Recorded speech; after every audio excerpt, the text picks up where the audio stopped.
हमारे झकास म्यूजिक भोजपुरी को आशीर्वाद देने के लिए हमारे चैनल को सब्सक्राइब जरूर करें और साथ में बेल आइकन दबाना ना भूलें। Presented by Jhakaas music Samastipur Bihar.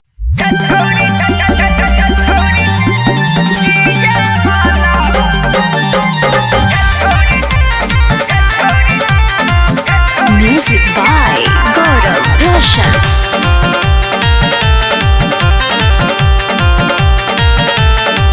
छोड़ी करने घमंड तनी कल तू शरम किया उतान चले छे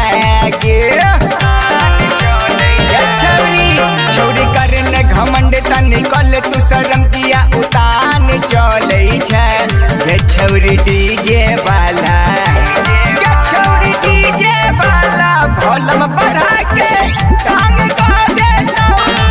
छौरी डीजे वाला भोलम बढ़ा के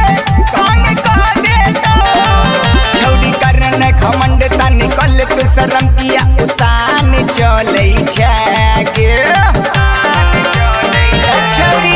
छौरी करने घमंड तनी कल तू शरम किया उतान चले छे छौरी डीजे वाला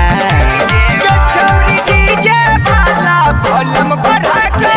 काम का देता छौरी डीजे वाला भोलम बढ़ा के काम का देता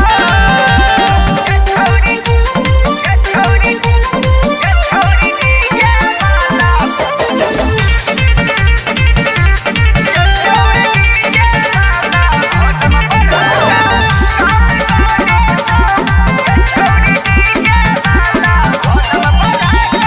केतनो थक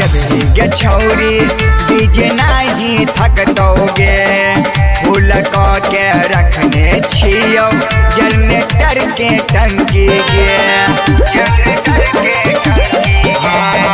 केतनो थक गे छौरी डीजे नहीं थक दोगे फूल के रखने हम छियो जनरेटर के टंकी गे भैया कुछ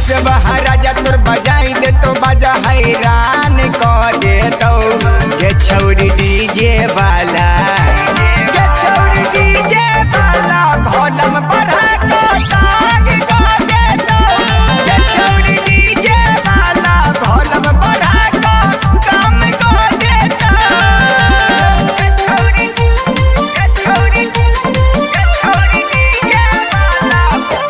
झकास रिकॉर्डिंग स्टूडियो समस्तीपुर।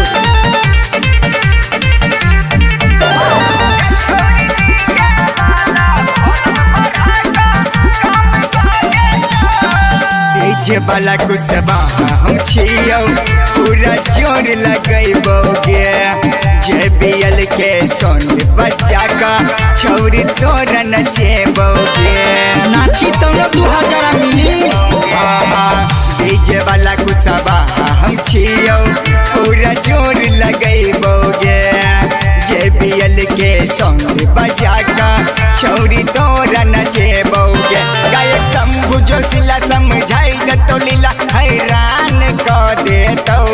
ये छौरी डीजे वाला ये छौरी डीजे वाला भोलम बढ़ा के काम कर दे तो ये छौरी डीजे वाला भोलम बढ़ा के काम कर दे तो झकास रिकॉर्डिंग स्टूडियो समस्तीपुर।